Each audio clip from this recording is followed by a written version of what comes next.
천둥과 번개가 치는 날이었습니다. 오래된 고목나무 가지에 딱따구리 한 마리가 앉아서 그 벌레를 잡아먹는 거예요. 따닥따닥따닥따닥. 그런데 한순간에 갑자기 이 가지가 뚝 떨어지면서 딱따구리는 놀라서 날아가면서 아이고야, 내 힘이 이렇게 세구나. 깜짝 놀란 거예요. 그런데 사실은 그 나무가지가 왜 떨어졌습니까? 번개가 쳐서 떨어지는 건데 자기는 자기 부리의 힘이 더 센 줄 알고 자기가 따닥따닥따닥따닥 하는 그 힘 때문에 가지가 부러진 줄 알았던 거예요. 우리의 노력과 우리의 열심, 우리의 지혜와 우리의 경험으로 우리는 살아왔다라고 생각할 때가 있습니다.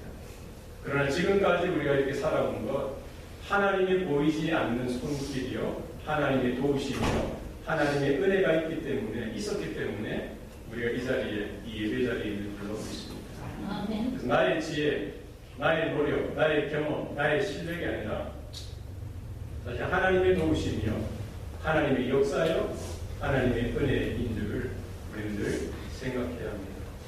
그래서 우리가 눈에 보이는 것대로 따라가면 착각하기 쉽다는 거예요. 내가 한 줄로 알고, 내가 이룬 줄로 알고 착각하기 쉽다는 거예요. 착각은 자유다. 여러분 어떻게 아셨어요? 우리 늘 착각 속에 빠질 때가 있어요. 저도 그럴 거예요. 여러분도 마찬가지입니다. 평소에는 착각해도 되지만 정말 위급할 때, 정말 심각할 때의 착각은 자유가 되어서는 안 됩니다. 그죠? 잘 생각하셔야 돼요. 그렇지 않습니까? 비행기 조종사, 특별히 전투기 조종사가 훈련을 하고 실전에서 공중제비를 돌고 역회전을 하면서 간간히 이런 사고가 난다는 거예요. 착각하기 때문에. 푸른 하늘과 푸른 바다를 착각하는 거예요. 몇 번 역회전하고 공중제비를 돌면서 하늘인 줄 알고 자기가 이제 상승한다라고 했는데 결과는 어디 푸른 바다로 떨어져 추락하게 돼요. 아까운 생명은 1년 정도 있더라는 거예요. 왜 그래요? 착각이에요. 볼티고 현상이에요. 볼티고. 그러니까 하늘도 푸르고 바다도 푸른다는 거예요. 그러니까 돌고 회전하니까 정신이 없는 거예요. 그러나 그 순간 가운데 자신의 느낌이나 경험을 의지해서는 안 되고 뭐를 바라봐야 되는 거예요? 그 계기판을 바라봐야 되는 것이죠. 자신의 느낌, 자신의 실력, 자신의 경험이 아니라 계기판을 바라보고 어디가 하늘인지 어디가 바다인지 분명하게 생각해야 되는데 이 착각하게 됩니다. 이게 큰 사고로 이어질 수가 있다는 것입니다. 우리가 인생의 여정을 살아가면서 중요할 때가 있어요. 심각할 때가 있습니다. 예. 우리가 심각하게 생각할 때가 있어요. 그때 십자가를 바라보시기 바랍니다. 주의 말씀, 진리를 바라보시고 어디가 하나님을 향한 길이고 어디가 세상을 향한 길인지 어디가 영생을 향한 길이고 어디가 멸망을 향한 길인지 분명하게 바라보고 확인하고 내 느낌이나 내 경험이 아니라 진리를 바라보고 십자가를 바라보고 그 방향을 바로 판단하고 선택하고 나아가야 할 줄로 믿습니다. 우리의 마음 가운데 우리의 생각 가운데 하나님이 주시는 이런 은혜와 보살핌의 손길이 늘 있어야 할 줄로 믿습니다. 착각은 자유지만 심하면은 병이 되고 정말 위기 때에는 큰 화로 돌아올 수가 있다는 사실을 우리는 기억해야 합니다. 오늘 본문에 보면은 베드로가 나옵니다. 그는 또 착각의 선수죠. 오늘 본문에 뭐라고 고백합니까? 보소서 우리가 모든 것을 버리고 주를 따랐나이다. 이런 톤이 기세등등한 거예요. 위풍당당한 겁니다. 주님! 우리가 모든 것을 버리고 주님을 따랐습니다! 라고 당당하게 지금 예수님 앞에 말씀드리고 있는 것이죠. 하나는 알고 둘은 깨닫지 못하는 거예요. 주님 앞에 자기를 내세우는 거예요. 주님, 우리는 모든 것을 다 포기하고 주님을 따랐습니다. 우리가 있기 때문에 걱정하지 마세요. 당당하게 이야기합니다. 이 문맥이 어떻습니까? 그 앞전에 부자 청년 관원이 예수님 앞에 나와서 영생을 얻기 위해서는 어떻게 해야 합니까? 무엇을 해야 합니까? 라고 여쭙게 되었어요. 예수님께서 그에게 뭐라고 말씀하셨어요? 율법의 계명에 대해서 말씀하시면서 살인하지 말라, 간음하지 말라, 도둑질하지 말라, 거짓 증언하지 말라, 남의 못을 썩여서 빼앗지 말라, 내 부모를 공경하라. 네가 이것을 알지 않느냐라고 말씀하실 때 그 부자 청년 관원이 뭐라고 이야기했어요? 선생님이요, 이것은 내가 어려서부터 다 지켰나이다. 당당히 이야기하는 거예요. 선하게 살았다고, 종교적으로 살았다고, 이런 것을 다 지키면서 살았다라고 당당하게 이야기하는 거예요. 예수님께서 그 청년을 보시면서 그를 사랑하시고 이르시되 너에게 한 가지 부족한 것이 있으니 너의 모든 소유를 다 팔아 가난한 자들에게 주어라. 그리하면 하늘에 보화가 있을 것이다. 그리고 와서 나를 따르라. 주님께서 말씀하셨어요. 그런데 그에게 재물이 많은 고로 슬픈 기색을 띠고 근심하며 떠나갔더라라고 성경은 말씀합니다. 그 부자 청년 관원이 예수님 앞에 섰던 그 모습이나 지금 베드로가 주님 앞에 서서 당당하게 주장하는 모습이나 별 차이가 없다는 거예요. 그는 어려서부터 다 지켜 행했다라고 주님께 말씀드렸듯이 지금 베드로도 똑같이 이야기하는 거예요. 주님, 우리는 다 버리고 주님을 따랐습니다. 베드로의 마음에는 뭐가 있는 거예요? 우등생 의식이 있다는 거예요. 엘리트 정신, 엘리트 의식, 엘리티시즘. 자기가 다 행한 줄 아는 거예요. 자기가 다 이룬 줄 아는 거예요. 물론 주님이 처음 불러주셨을 때 베드로는 그물을 버리고 배를 버리고 집도 버리고 다 주님을 따랐어요. 얼마나 귀한 거예요. 그러나 그것조차 자기가 한 것 같고 자기가 행한 것 같지만 하나님의 은혜요, 하나님의 만져주심이요, 하나님의 감동하심인 것을 그는 깨닫지 못했다. 내가 헌신하고 내가 희생하고 내가 이룬 것 같지만 그것조차 누가 하나님께서 그에게 마음을 주시고 감동케 하시고 은혜를 주셨다는 사실을 그는 깨닫지 못했다는 거예요. 주님이 보실 때 주님의 기준은 아주 높습니다. 베드로는 자기가 주님 앞에 떳떳하고 당당하다라고 생각하고 다 이루었다라고 생각하지만 주님이 보실 때 그 기준은 턱없이 부족하고 연약하고 나약하더라고요. 얼마나 겁이 많아요. 물론 자기 형제나 부모나 처자나 자기 목숨까지도 미워하지 않으면 내 제자가 될 수 없다라고 주님께서 말씀하셨어요.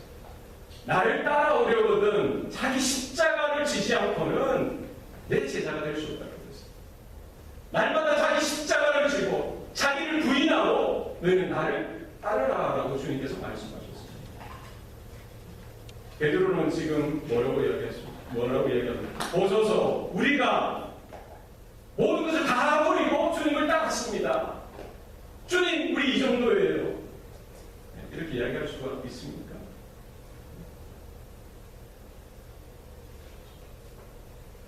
베드로가 얼마나 흠이 많고 얼마나 실수가 많은지 본인이 잘 모르는 거예요.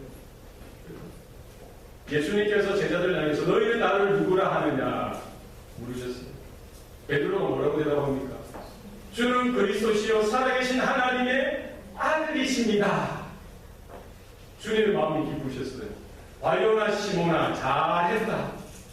이것을 너에게 알게 한 이는 혈육이 아니라는 거예요. 너에게 그런 지혜가 자연스럽게 생겨난 것이 아니라는 거예요. 네 실력이나 네 지식이 아니라는 거예요.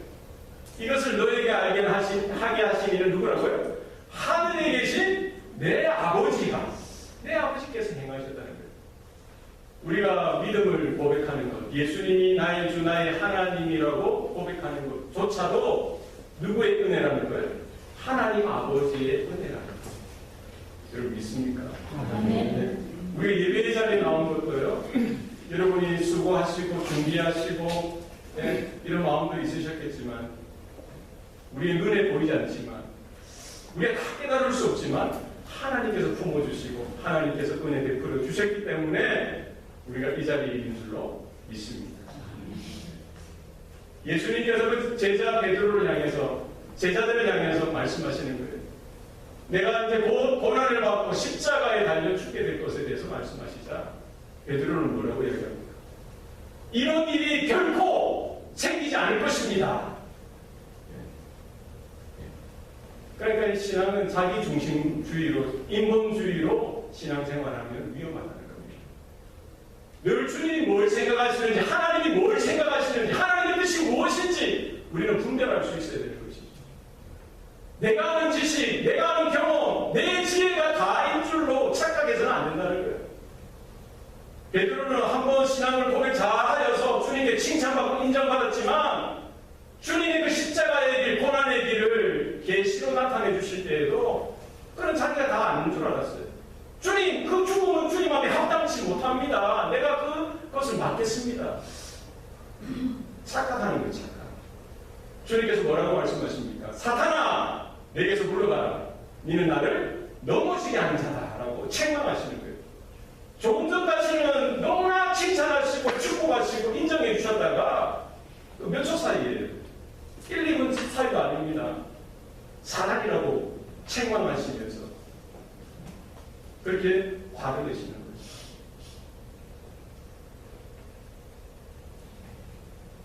다 주님을 떠날지라도 나는 주님을 떠나지 않겠습니다. 예수님께서 베드로를 향해서 그 마음은 알지만 그 연약한 모습들도 아시는 거예요.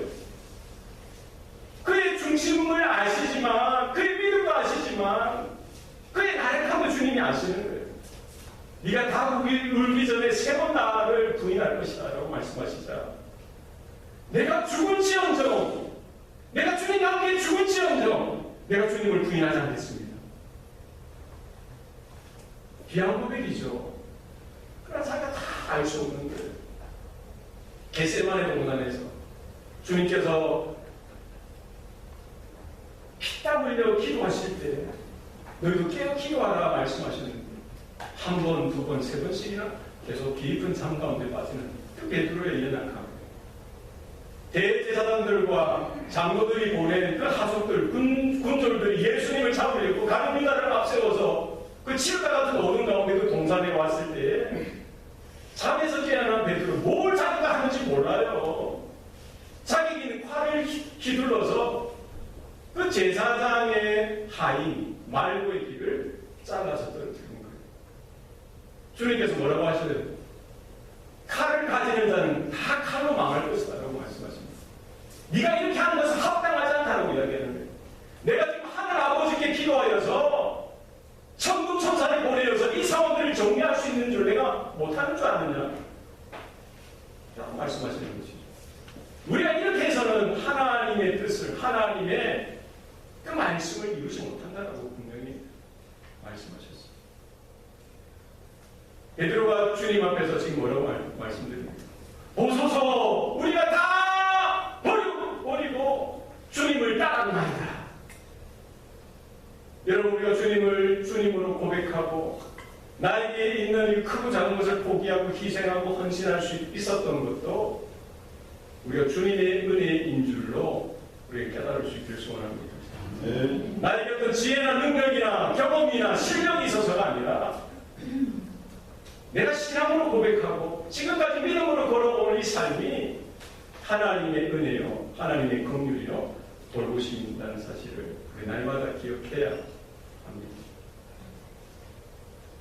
예수님께서는 그 제자를 향하여 그 베드로를 향하여 뭐라고 말씀하십니까? 29절 예수께서 이르시되 내가 진실로 너희에게 이르노니 나와 복음을 위하여 집이나 형제나 자매나 어머니나 아버지나 자식이나 전투를 벌인 자는 30절입니다. 현세에서 집과 형제와 자매와 어머니와 자식과 전투를 몇 배나 받대? 100배나 받대. 박해를 경험하여 받고 내세의 영생을 받지 못할 자가 없느니라. 예수님께서는 희생과 헌신의 삶에 대해서 하나님께서 기억하시고 하나님께서 보상하시고 하나님께서 책임지신다는 사실에 대해서 말씀해 주십니다. 오늘 본문에는 나와 복음을 위하여라고 되어 있어요. 이 나는 누굴까요? 예수님이죠. 예수님과 복음을 위하여. 이 똑같은 기사에 대한 병행들, 다른 복음서에는 뭐라고 되어 있습니까? 하나님 나라라고 되어 있어요. 하나님 나라. 그러니까 예수님과 복음과 하나님 나라를 위하여 집이나 전토나 형제나 자매나 아버지나 어머니나 자식이나 이 뭐예요? 다 귀한 것이죠. 우리가 아끼는 것입니다. 나에게 소중한 거예요. 이것을 다 희생하고 버리고 헌신하면 누가 아신다는 거예요? 하나님이 아시고 하나님이 책임져 주시고 하나님께서 거기에 대해서 분명한 보상을 하실 거라는 거예요. 여러분, 중요한 것은 뭡니까? 분명한 목적이 있어요. 네. 우리가 보면 100배라고 했는데 여기에 중요 포인트가 있는 것이 아니죠. 100배를 본다니까 계산을 우리 시작합니다. 우리는 돈에 대한 계산이 빠르기 때문에 자 보자. 1,000원을 내면 얼마 받는 거예요? 얼마 받는 거예요? 저랑 다 비슷해요. 우리는 돈에 대한 관심이 없어요. 그죠? 1,000원 내면 얼마 받아요? 100만 원인가요? 10만 원이죠. 네. 1,000원 내면 10만 원을 주신대요. 10만 원을 내면 얼마 주는 거예요? 죄송합니다. 계산하지 마세요.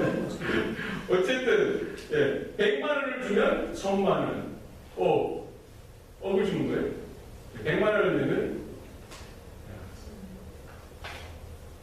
그런데 사실은 우리의 이 동기가 중요한 것이죠. 우리가 하나님 앞에 헌신하고 희생하는 것이 이 땅에서 잘 되는 것, 이 땅에서 보상받는 것, 이 땅에서 병 없이 무탈하고 잘 사는 것을 위해서 우리가 무언가를 버리고 희생하고 헌신하는 것이 아니라는 거예요. 주님께서 그 전제, 희생에 대한, 헌신에 대한 그 전제를 분명히 말씀하셨어요. 나와 복음을 위하여. 바로 예수와 복음과 하나님 나라를 위하여 너희가 아끼고 너희에게 소중하고 너희에게 필요한 것조차도 아낌없이 희생하고 버리고 헌신하면은 하나님께서 너희의 삶을 책임져 주신다는 거예요. 우리는 무엇을 먹을까, 무엇을 마실까, 무엇을 입을까 염려하기가 쉬워요. 그러나 그것은 이방인들이 구할 것이라고 분명히 못을 가고 있었어요.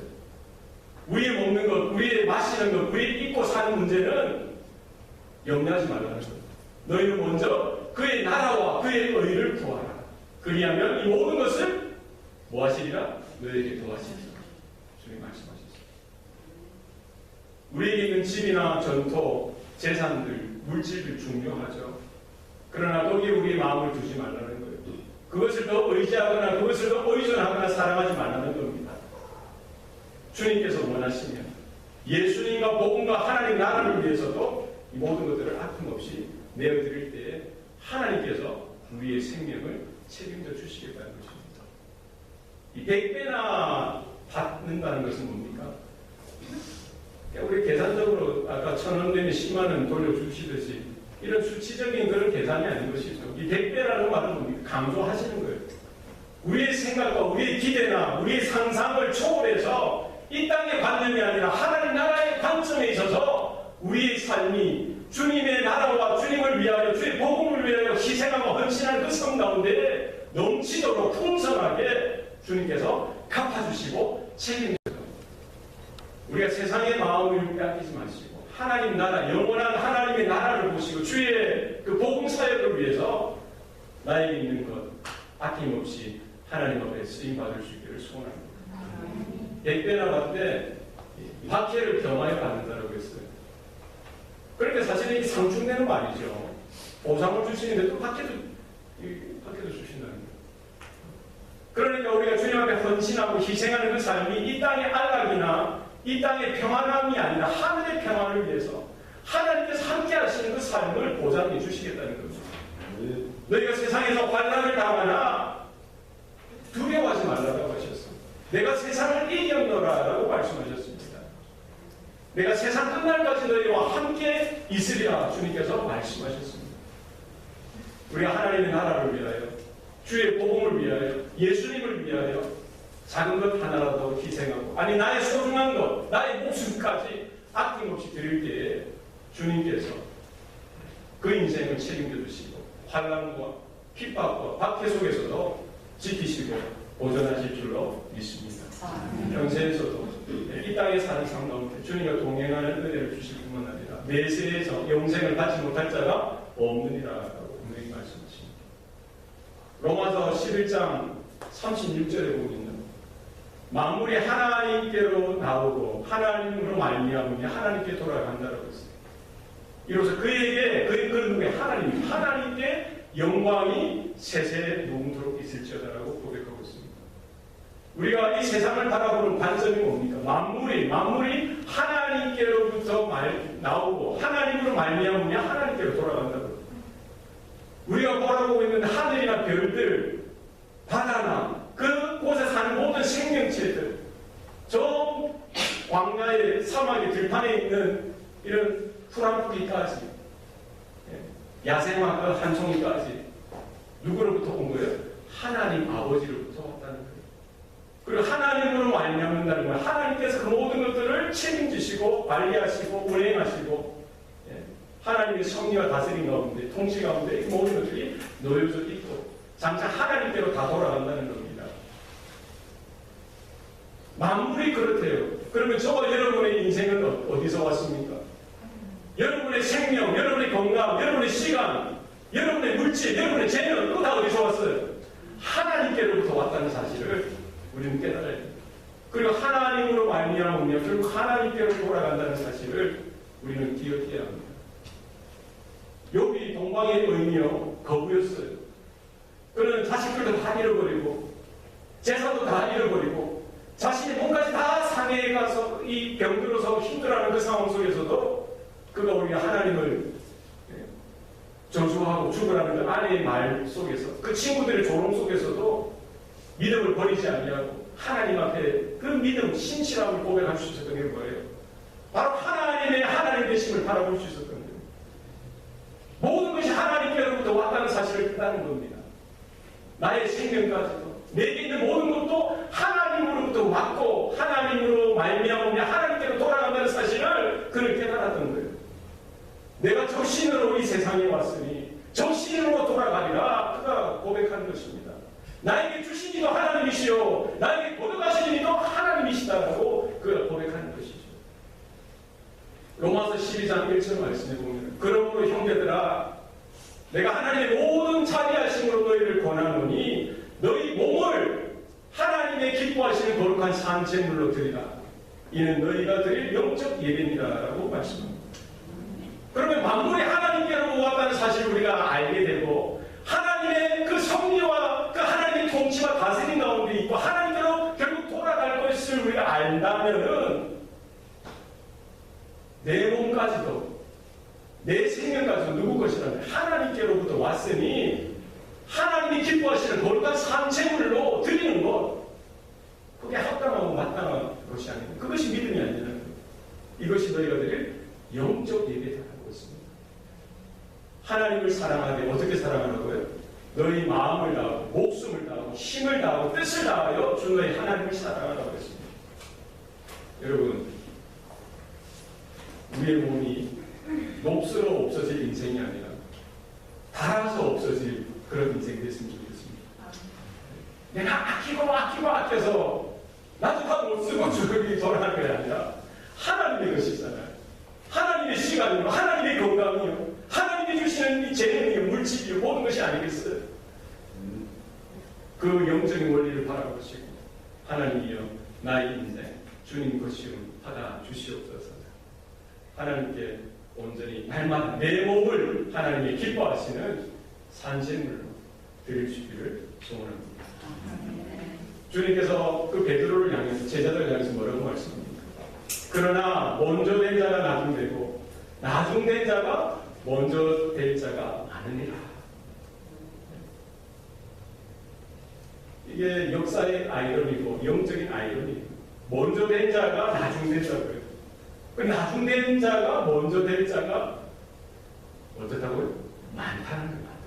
한두 명이 아니라 수많은 경우가 이런 경우가 있을 거라는 거예요. 먼저 되었다라고 해서 목에 힘주고 뻣뻣하게 교만할 필요도 없고요. 당당할 필요도 없다는 거예요. 나중 되었다라고 해서 주눅 들고 마음이 상하고 눈치 보고 이렇게 할 필요도 없다는 거예요. 먼저 되는 것은 먼저 되는 것으로 하나님의 은혜요. 나중 되는 것은 또 나중 되는 것으로도 하나님의 은혜라는 것입니다. 여러분, 먼저 부름받는 것, 하나님의 은혜죠. 아브라함을 보세요. 아브라함을 부르시고 그에게 영원한 언약을 맺으시고 그의 인생을 통하여 열방이 모든 민족이 복을 받게 하시겠다는 하나님의 약속, 하나님의 언약을 주셨고, 아브라함도 한평생 그 언약을 바라보면서 때로는 실수하고 하나님께서 원하시지 않는 그런 길을 이렇게 길로 나갈 때가 여러 번 있었지만, 하나님은 그를 설득하시고 그를 붙드시고 그를 향한 그런 열정이, 하나님의 열심이 더 넘쳤던 것이죠. 결국 언약 가운데 쓰임받는 인생으로 그 한 인생이 쓰임받을 수 있도록 하나님께서 허락해 주셨던 것입니다. 먼저 받는 것, 먼저 되는 것, 그것이 하나님의 은혜라는 사실을 우리는 기억해야 합니다. 이스라엘 민족이 애굽에서 종살이 하던 그때에 하나님이 찾아오셔서 그들을 부르신 거예요. 그들을 건져주신 겁니다. 많은 이방 족속들이 있었고요. 많은 민족들이 있었지만 그 중에서 누구를 부르셨어요? 이스라엘 민족을 선택하셔서 불러주신 거예요. 먼저 부름을 받은 겁니다. 그것은 하나님의 절대적인 은혜요. 하나님의 손이라는 거예요. 그러면 그 하나님의 은혜를 날마다 기억하고 하나님의 불러주신 그 부르심을 날마다 생각하여 하나님의 사명, 하나님의 뜻을 이루는 삶을 살아가야 되는데, 이스라엘이 변질되는 것은 뭐예요?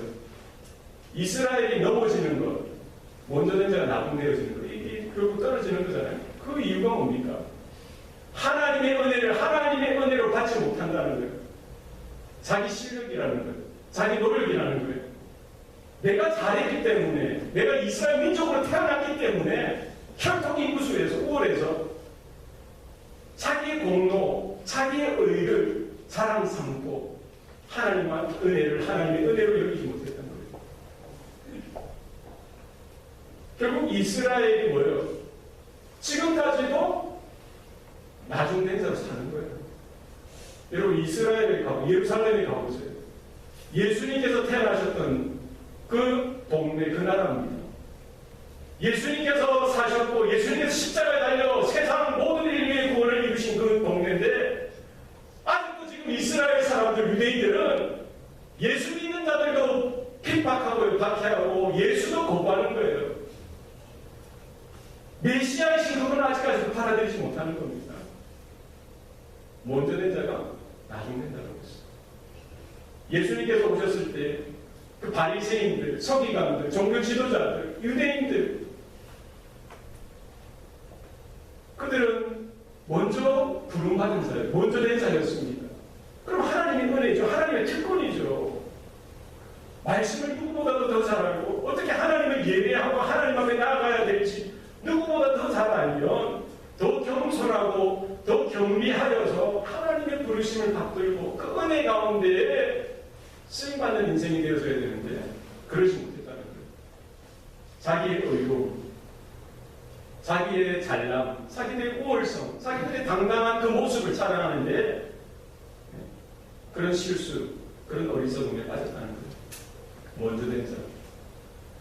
그리고 그들은 예수님을 영접하는 것이 아닙니다. 예수님을 비난하고 예수님을 비방하고 예수님을 십자가에 못 박는 그 자리로 몰아가는데 그들이 섰던 거예요. 그 당시에 나중된 자는 누구였습니까? 거지들, 세리, 장녀들, 병든 자들, 귀신 들린 자들, 유대인들 그 관점에서는 도저히 하나님의 은혜와 관계없는 그들, 버림받은 자들, 외면당한 자들, 그들은 나중된 자였어요. 그러나 그들은 찾아오신 예수님을 영접하고 예수님의 말씀을 듣고 예수님을 주로 영접하면서 먼저 하나님의 구원의 은혜를 그들이 받을 수가 있었던 것입니다. 여러분, 베드로가 지금 예수님 앞에서 당당하게 보소서, 우리가 모든 것을 버렸고 주를 따랐나이다. 물론 그들이 모든 것을 버린 거 맞죠. 주님을 따랐던 거 맞죠. 그러나 그것조차도 하나님의 은혜였다는 사실을 그는 깨달아야 돼요. 우리도 깨달아야 될 줄로 믿습니다. 중요한 건 뭡니까? 믿음의 현재성, 은혜의 현재성. 우리가 예전에 잘 믿고 예전에 영적인 그런 체험을 했고 대단한 헌신을 했고 물론 그것도 좋을 수 있지만 여러분 그것을 여러분의 자랑이나 의로 삼으셔서는 안 돼요. 오늘 내가 이 시간 하나님을 바라보는 마음이 있느냐는 거예요. 오늘 이 시간 내가 하나님의 은혜를 갈급함이 있느냐, 하나님을 향한 참된 믿음이 있느냐, 이것을 우리는 확인해야 될 줄로 믿습니다. 먼저 된 자가 나중 된 자가 없죠. 나중 된 자가 먼저 될 것이라고 했습니다. 오늘 날마다 우리 남은 모든 삶의 여정 가운데 하루하루 시간 주님의 은혜를 갈급하고 갈망하면서 사슴이 신의 물을 찾기에 갈급한 것 같이 내 영혼이 지금 이 순간 하나님의 은혜가 없이는 살 수 없는 존재라는 사실을 깨닫고 고백하는 은혜가 있어야 할 줄로 믿습니다. 너희가 선줄로 아느냐 넘어질까 조심하라. 성경 말씀하고 있습니다. 우리가 했던 수고나 헌신, 희생 여러 가지 노력들 그것도 귀한 것입니다만 그것조차도 하나님의 은혜요 하나님의 도우심이었다는 사실을 우리는 기억해야 합니다.